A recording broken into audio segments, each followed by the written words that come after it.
When she walked into the courtroom that morning, Eleanor's heart thudded against her ribs. Her daughter, Claire, rolled her eyes and muttered something sharp to her husband, Ryan, who smirked. But then something strange happened. The judge, who had been flipping through papers, froze mid-motion. His eyes widened. He leaned back, murmuring under his breath, "It's her." The entire courtroom went silent. Eleanor felt dozens of eyes on her. No one there had any idea who she really was or what she carried in her heart. Until that moment, she had been invisible. That trial would change everything. Eleanor was 69 and, until a few months earlier, had been just an ordinary grandmother. Each morning, she brewed coffee in the same chipped mug she'd used for 20 years. She watered the African violets her late husband had adored. She looked out at the quiet street from her small kitchen window. Her life had been predictable, full of simple routines and small rituals that brought her peace, a soft rhythm she thought would last until her final days. For 45 years, she had lived for one person, Claire. She had worked night shifts cleaning offices, baked cupcakes for weekend markets, and sewed clothes for extra cash. Everything had been for her daughter, so she could go to college and have the bright life Eleanor never had. When Claire married Ryan, an arrogant man who rarely spoke a kind word, Eleanor swallowed her pride. Every Sunday, she welcomed them into her home with her best smile and a warm table. She thought they would be close again after her husband died. How naive she had been. Instead of comfort, Claire began to see her as a burden. Her visits grew cold, her calls rare, her excuses creative. The greatest humiliation of Eleanor's life came on a gray Thursday in October. She had cooked Claire's favorite chicken and dumplings, spending hours in the kitchen. She laid her best embroidered tablecloth, the one she'd stitched when Claire was a teenager. She even bought fresh flowers. She waited with a flutter of hope. But when they arrived, Ryan slumped into her late husband's chair and turned on the TV without a word. Claire wore a green dress Eleanor had once gifted her. She didn't even smile. "Mom, we need to talk," Claire said, her voice clipped and cold, a tone she had developed since marrying Ryan. She sat on the edge of the chair, legs crossed, fingers fidgeting. Ryan didn't look away from the screen. "We've made a decision," Claire continued. "This house is too big for you. You can't maintain alone, and we need a bigger place when we have kids. We found the perfect retirement community for people your age." Eleanor felt the floor fall from beneath her. This was the house where Claire had taken her first steps, where birthdays had been celebrated, where her husband had died holding her hand. "But Claire," Eleanor whispered, her voice trembling, "this is our home. Every corner carries our story." Claire's eyes stayed cold. "Memories are in the heart, Mom, not on the walls. You'll be better off there. You'll have company your own age." Ryan smirked and began eyeing the rooms as if he already owned them. "It's for the best, Mrs. Eleanor," Ryan added, flashing that fake smile she despised. "We'll handle the paperwork. You won't have to worry." Eleanor's heart shattered. The daughter she had sacrificed her youth for was trying to throw her out. Tears stung her eyes, but she refused to cry. I need time to think," she murmured, clinging to her dignity. "There's nothing to think about," Claire replied coldly, standing up. "They're coming to appraise the house next week." They left without touching the food or the flowers. That night, Eleanor couldn't sleep. She sat in the kitchen, staring at the family photographs on the wall. Claire as a baby, on her first day of school, at her graduation. In every photo, Eleanor was there, holding her, smiling with pride. How had it come to this? How had the girl who once called her my hero become someone who treated her like trash? The next days were worse. Ryan brought a real estate appraiser who walked through her home like it was already sold, commenting about potential and renovations. Claire followed the appraiser around, nodding at every insult about the house. "The pipes are old," he said, "and these kitchen tiles are outdated." Eleanor clenched her fists. Her husband had laid those tiles himself when Claire was 10. They weren't just tiles, they were love set in stone. But to them, they were obstacles. Then Claire arrived with brochures.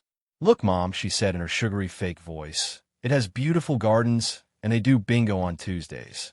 Plus, there's a nurse on duty 24/7. You'll be safer there." Safer. Eleanor had lived here 30 years without trouble. She knew every neighbor, every plant, every creak in the floor was part of her. But Claire didn't care. All that mattered was getting her out of the way. Then one day, they arrived with papers.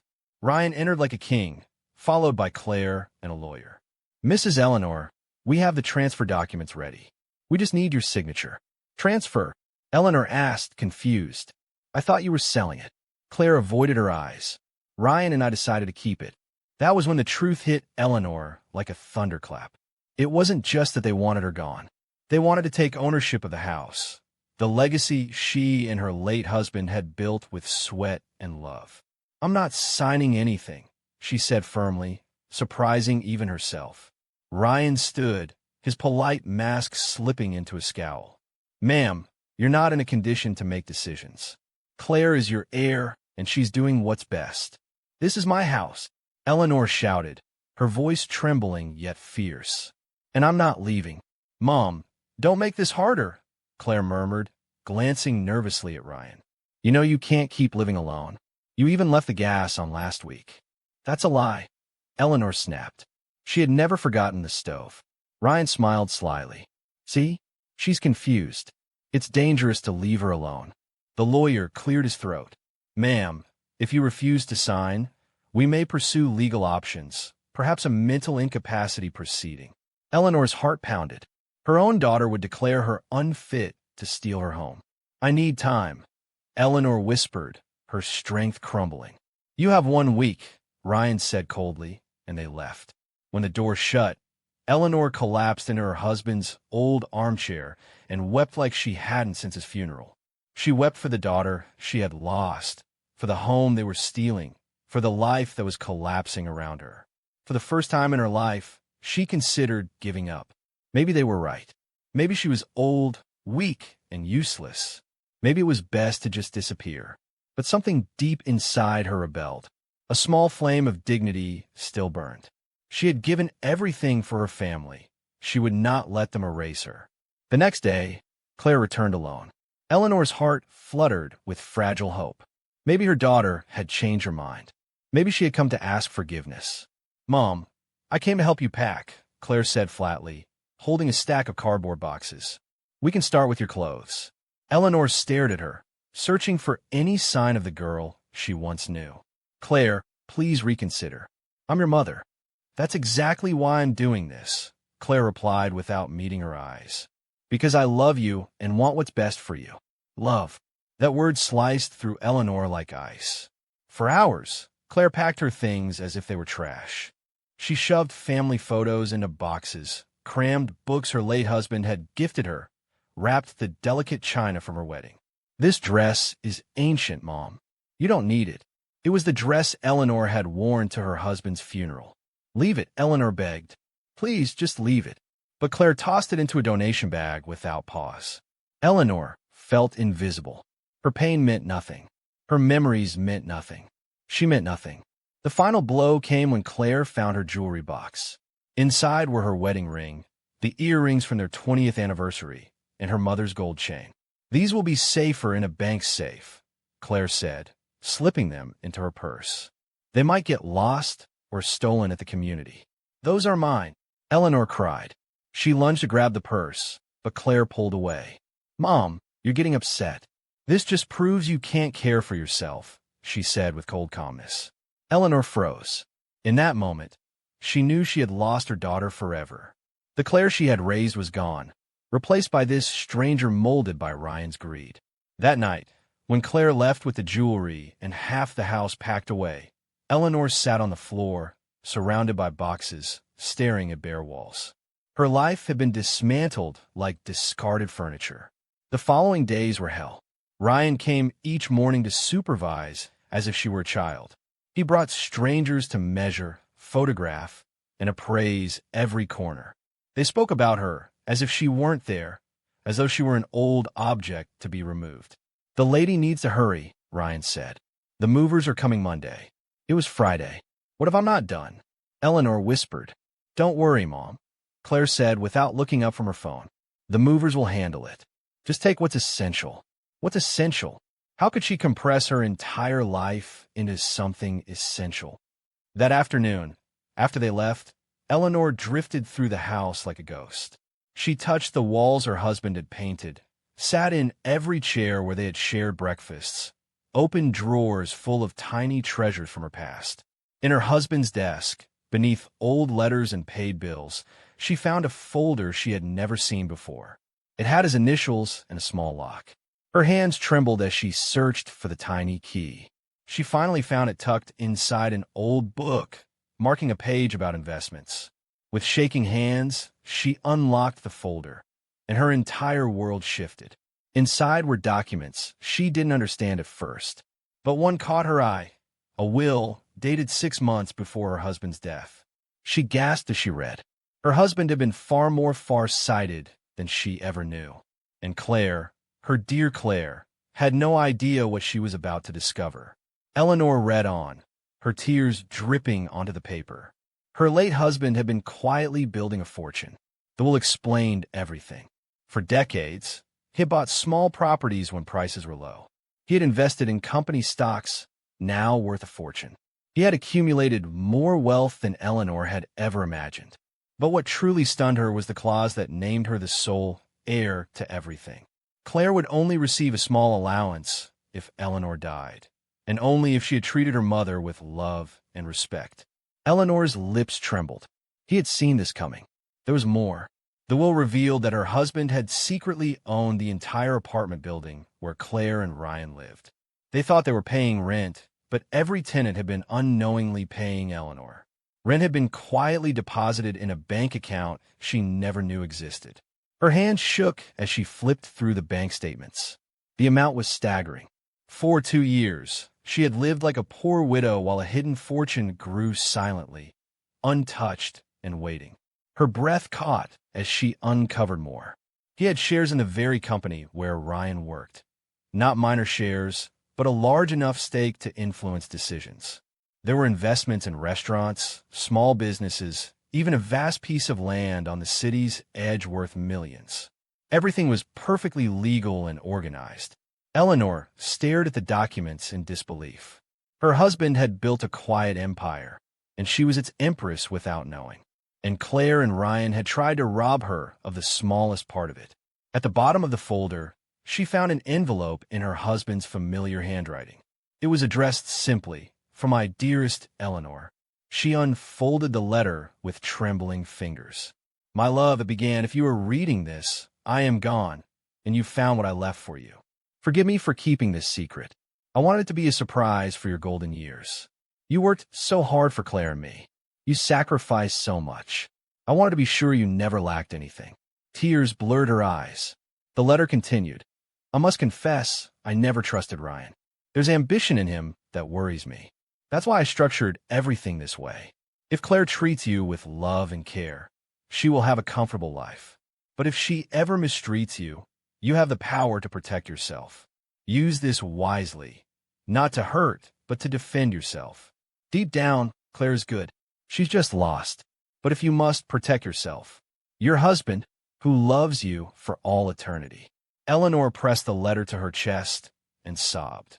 Not from despair this time, but from gratitude, from hope. Her husband had seen this coming. He had armed her to survive it. She looked at the pile of documents again. Claire and Ryan thought they were taking her only home. They had no idea she owned their building, Ryan's company shares, and properties across the city. This house was the least valuable thing she owned. For the first time in months, a quiet fire burned inside her. She didn't sleep that night, but it wasn't sadness that kept her awake. It was strategy. She planned every move carefully, hearing her husband's voice in her head. Use this wisely. She decided she wouldn't scream or threaten. She would let them trap themselves. They would see the power they had underestimated. When morning came, she bathed, dressed neatly, and brewed tea. She placed the key documents on her desk and waited. If they wanted war, she would fight it, but with elegance and with everything on her side. Monday came, bringing a soft rain tapping on the windows. Claire and Ryan arrived early with movers, expecting chaos and boxes. Instead, they found Eleanor sitting calmly in her armchair, sipping tea. "Mom, what are you doing?" "The movers are here," Claire said, annoyed. I'm not leaving anymore, Eleanor replied evenly. Ryan stepped forward, his smile sharp. Mrs. Eleanor, we've discussed this. You don't have a choice. Eleanor finally met his eyes. You're right, Ryan. I don't have a choice. But neither do you. Something in her tone made Claire pause. What are you talking about, Mom? Eleanor smiled faintly. I've discovered something interesting about my financial situation, she said, taking another sip. Ryan snorted. You've lost your mind. We'll see, Eleanor replied softly. Claire crossed her arms. Mom, stop at the games. The movers are waiting. Then they can leave, Eleanor said, rising from her chair. Ryan's eyes narrowed. Ma'am, you don't understand the situation.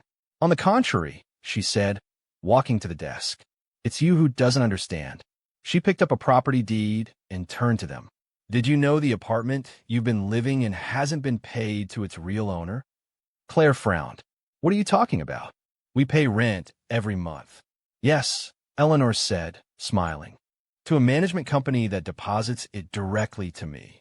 Because I own the entire building. Silence crashed over the room. Ryan gave a short, nervous laugh. That's impossible. You live on a tiny pension. Eleanor's eyes gleamed. I lived on a pension because I chose to. Eleanor laid the deed on the table with deliberate calm. Your father-in-law was smarter than you think. He built all this quietly. Claire snatched the paper, her hands trembling. She read it once, then again, her face draining of color. This can't be real, she whispered. Ryan grabbed it from her, scanning it quickly, his jaw tightening. This is fake, he said, though his voice wavered. It's real, Eleanor replied, her tone like steel. And it's only the beginning. She opened another folder and slid bank statements toward them. Claire's lips parted as she read the numbers. Her fingers shook. All this time, she whispered. All this time you were rich. No, Eleanor corrected softly. I was loved by a man who planned ahead. Ryan clenched his fists. This doesn't change anything. You're still leaving. Eleanor tilted her head. Actually, it changes everything. Because if you push me, I can have you evicted from your apartment tomorrow. Ryan's eyes flared. Claire looked like she might faint. You wouldn't, Ryan muttered. Try me, Eleanor said calmly. Claire's voice cracked. Mom, why didn't you tell us? Because it wasn't your business, Eleanor said, meeting her daughter's eyes for the first time in weeks. And because love should never have been about money. Ryan sneered. You're bluffing. Eleanor smiled coldly. Am I? I also own shares in your company, Ryan. Enough to make the board listen to me. He froze, blinking rapidly. That's not possible. Call your boss, Eleanor replied. Ask who really holds the second largest stake. You might be surprised at the name. Ryan backed away as if struck. Claire sat down hard on the sofa, staring at the floor. You were going to throw me out, Eleanor said softly, from a house that means nothing compared to what I truly own. Claire's shoulders shook. We thought. You thought I was weak, Eleanor finished for her. You thought I was old and powerless. But I am your mother, and I am not done yet. Her voice carried quiet thunder, the voice of a woman who had found her fire again. Claire finally looked up, tears in her eyes. I didn't know, she whispered. I didn't know you had anything left. I had everything left, Eleanor replied gently. You just stopped seeing me. Ryan scowled. What do you want from us then? Nothing, Eleanor said, standing tall. Except for you to leave this house and never try to steal from me again. You can't, Ryan started, but she cut him off. I can, because if you push me again, I'll make sure you lose everything. And I mean everything. Silence filled the room. The movers shifted uncomfortably in the hallway. Claire wiped her eyes. Mom, I'm sorry, she whispered. I don't want your money. I thought Ryan and I could give this house a future. This house already had a future, Eleanor said. You just weren't part of it. Claire bowed her head. Ryan stood rigid, his fist still clenched. We should go, Claire whispered. Ryan muttered something under his breath, but he followed her out.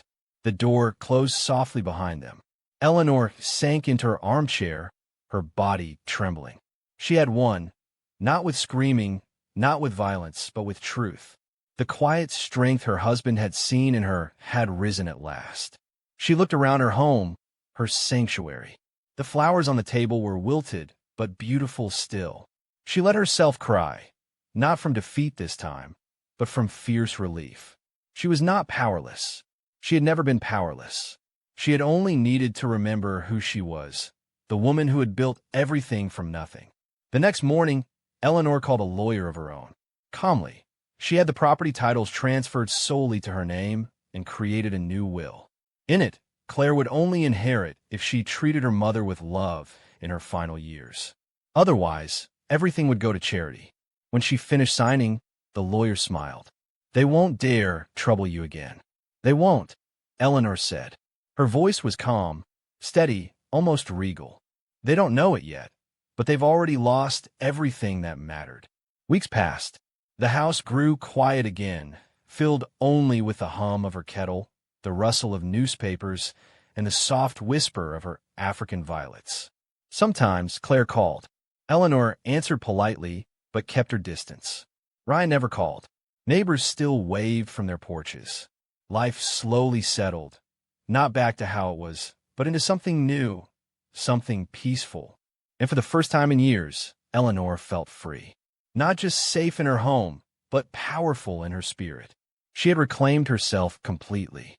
And so, when Eleanor returned to that courtroom months later, she was no longer the frightened old woman they had once tried to erase. She walked past Claire and Ryan without flinching. The judge looked up, his eyes widening in recognition. "It's her," he murmured. The room fell silent. No one knew the journey she had taken, the battle she had fought, or the empire she now controlled. Eleanor lifted her chin, calm and unshaken. The world finally saw her for who she truly was and always had been.